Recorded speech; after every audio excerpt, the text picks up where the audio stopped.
சமீபமாக மிக மிக சமீபமாக திருத்துவம் ஏகத்துவம் இல்லைனா திருத்துவம் ஒன்னஸ் இல்லைனா திருத்துவம் ஒன்லி ஜீசஸ் அப்படின்னு சொல்லி ஒரு டைட்டிலில் திருப்பூர் சாலமன் வீடியோ போட்டிருந்தார்.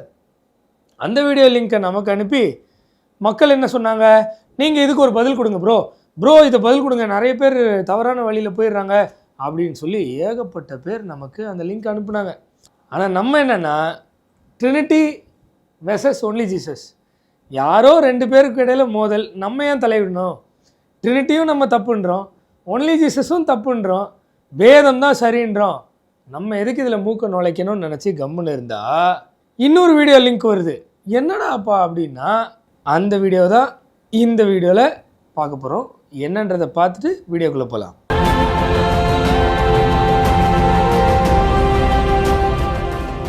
பார்த்தீங்களா, திருத்துவம் தேவனுக்கும் கிறிஸ்துவுக்கும் உரிய ரகசியம்.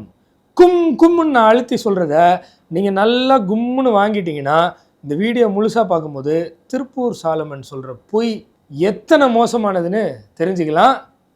ஸோ திருப்பூர் சாலமனுக்கு இந்த வீடியோ மூலமாக நாங்கள் முதல் கேள்வி வைக்கிறோம். வாங்க வீடியோக்குள்ளே போய் பார்க்கலாம்.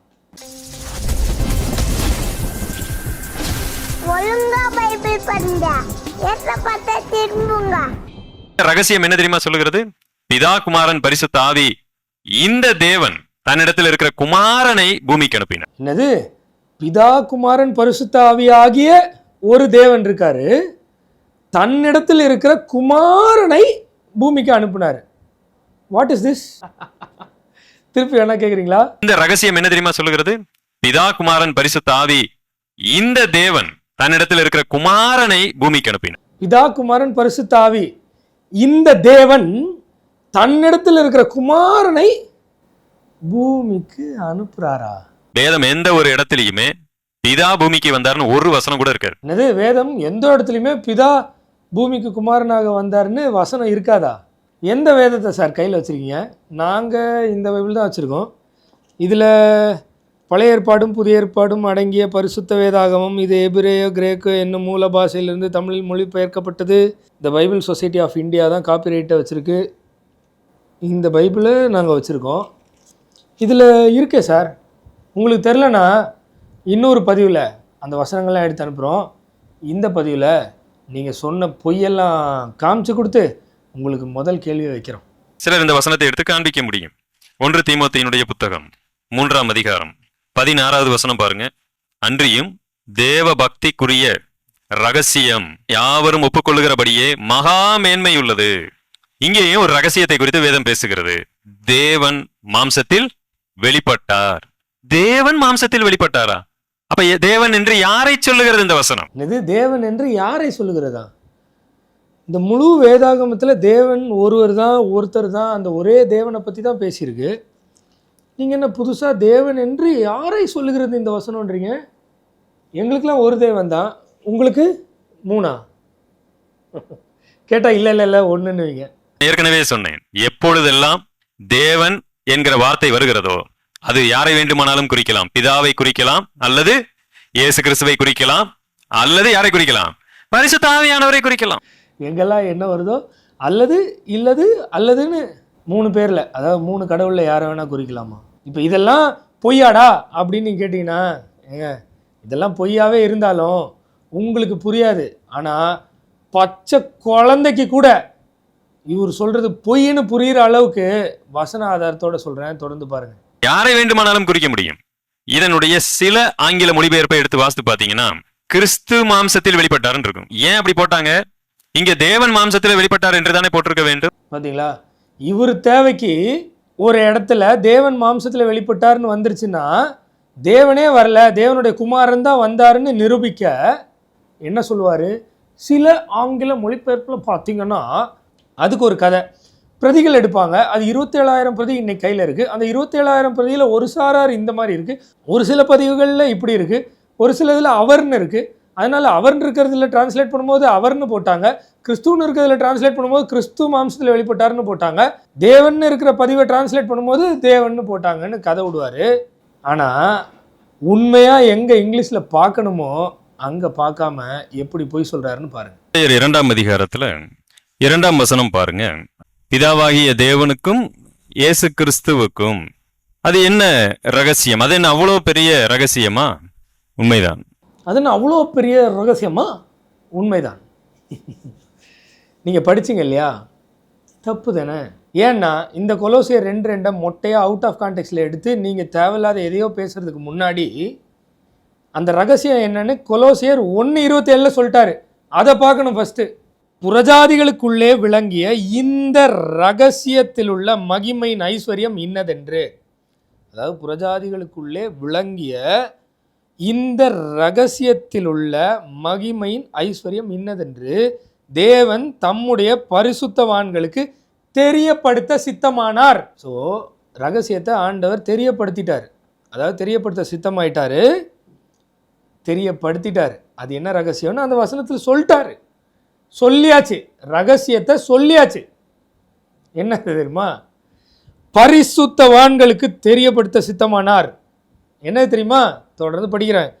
கிறிஸ்துவானவர் மகிமை நம்பிக்கையாக உங்களுக்குள் இருப்பதே அந்த ரகசியம். அதான் ரகசியம். கைகள்னால கட்டப்பட்ட ஆலயங்கள் தேவன் வாசமாயிரார்னு சொன்னார் இல்லையா? அந்த தேவன் நமக்குள்ள, அவர் தான் கிறிஸ்துவானவர், அவர் நமக்குள்ள வாசம் பண்றாரு. இது தாண்டாப்பா ரகசியம் அப்படின்னு ரகசியத்தை உடைச்சிட்டார் ஆண்டவர் தம்முடைய பரிசுத்தவான்களுக்கு. அதாவது சிம்பிள் வேர்ட்ஸில் சொல்லணும்னா அவருடைய பிள்ளைகளுக்கு உடைச்சிட்டார். கிறிஸ்துவானவர் நமக்குள் இருப்பது அந்த ரகசியம். கைகள்னால் கட்டப்பட்ட ஆலயங்கள் தேவன் வாசமாயிரார்னு சொன்ன அந்த தேவன், இஸ்ரவேலே கேள் உன் தேவனாகிய கர்த்தர் ஒருவரே கர்த்தர்னு சொன்ன அந்த தேவன், கிறிஸ்துவானவர் நமக்குள் வாசமாக இருப்பதே அந்த ரகசியம். இதெல்லாம் சொல்லிட்டு அப்படியே போய் எக்ஸ்பிளைன் பண்ணும்போது தான் அடுத்த அதிகாரம் 2வது அதிகாரத்தில் 2வது வசனம் வருது. அவர்களுடைய இருதயங்கள் தேற்றப்பட்டு அவர்கள் அன்பினால் இணைக்கப்பட்டு பிதாவாகிய தேவனுக்கும் கிறிஸ்துவுக்கும் உரிய ரகசியத்தை அறிந்து கொள்ளுகிற உணர்வின் பூரண நிச்சயத்தினுடைய எல்லா ஐஸ்வர்யத்துக்கும். கனெக்ட் ஆகுதா? பயங்கரமான ஐஸ்வர்யம் என்னது? ஏற்கனவே படித்தால அந்த வசனம், உரியவர்களாக வேண்டும் என்று இப்படி விரும்புகிறேன். சரியா? இதுதான் அந்த வசனம். சரி, அப்படியுமே இந்த வசனத்தில் பிதாவாகிய தேவனுக்கும் கிறிஸ்துவுக்கும்னு இருக்கே அப்படின்னு நீங்கள் கேட்டிங்கன்னா, திருப்பூர் சாலமன்ட்ட எங்களுடைய முதல் கேள்வி, தேவன் மாம்சத்தில் வெளிப்பட்டார், அங்கேயும் ரகசியம்தான். படிச்சிடலாமா? 1 தீமோத்தேயு 3வது அதிகாரம் 16வது வசனம், அன்றியும் தேவ பக்திக்குரிய ரகசியமானது யாவரும் ஒப்புக்கொள்கிறபடியே. ரகசியம் பிரேக் பண்ணியாச்சு. மகா மேன்மையுள்ளது. தேவன் மாம்சத்திலே வெளிப்பட்டார், ஆவியிலே நீதி உள்ளவர் என்று விளங்கப்பட்டார், தேவதூதர்களால் காணப்பட்டார், புறஜாதிகளிடத்தில் பிரசங்கிக்கப்பட்டார், உலகத்திலே விசுவாசிக்கப்பட்டார், மகிமையிலே ஏறெடுத்து கொள்ளப்பட்டார். இங்கே இவ்வளோ சிம்பிளாக அந்த ரகசியத்தை சொல்லிட்டாங்க. ஏன்னா வேதத்தின் கரு இல்லைன்னா வேதத்தை பொறுத்த வரைக்கும் ஒரே ஒரு தேவன் தான் இருக்கார், யெகோவா தேவன். அவர் தான் இங்கே மாம்சத்தில் வெளிப்பட்டார். வெளிப்பட்டவர் யார் அப்படின்னு இங்கே இருக்குது, தியாஸ். தேவனுக்கு மட்டுமே யூஸ் பண்ணப்பட்ட பதம். தேவன் மாம்சத்தில் வெளிப்பட்டார்னு சிம்பிளாக அந்த ரகசியம் அதுதான் சொல்லியாச்சு. இதுதான் கொலோசியர் 2:2 இருக்குது. இப்போ திருப்பூர் சாலமனுக்கு கேள்வி என்னன்னா, கேள்வி நம்பர் 1 என்ன தெரியுமா? 1 தீமோத்தேயு 3:16 உங்கள் நம்பிக்கை இல்லைன்னா உங்களுடைய அந்த உபதேசம் நிரூபிக்க முடியல, அதுக்கு தடுமாறுதுன்ன உடனே இங்கிலீஷில் ஒரு சில டிரான்ஸ்லேஷனுக்கு ஓடிப்போ தெரிஞ்ச உங்களுக்கு கொலோசியர் 2:2 சொல்லும்போது சில பல இங்கிலீஷ் டிரான்ஸ்லேஷனை பார்க்கணுன்னு தோணலை? தோணணும். படிச்சிருப்பீங்க. ஆனால் ஒன்றி உங்கள் கண்கள் குருடாக இருந்து அது படித்து உங்களுக்கு புரியாமல் இருந்திருக்கணும், இல்லைன்னா நீங்கள் திருடராக இருந்ததுனால அதை பர்பஸ்ஃபுல்லாக மறைச்சிருக்கணும். நான் படிக்கிறேன், கேளுங்க. கொலோசியர் 2:2 இங்கிலீஷில், that their hearts might be comforted, being knit together in love and unto all riches.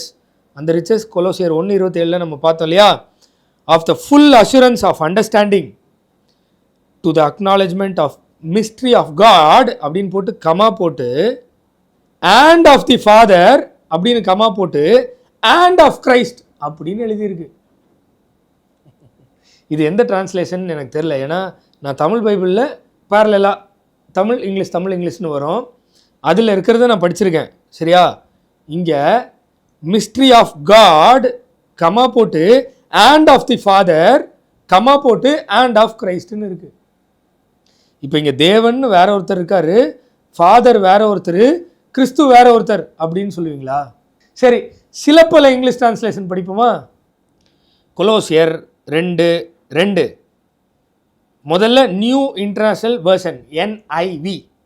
My goal is that may be encouraged in heart and united in love, so that they may have the full riches of complete understanding, in order that they may know the mystery of God, namely Christ.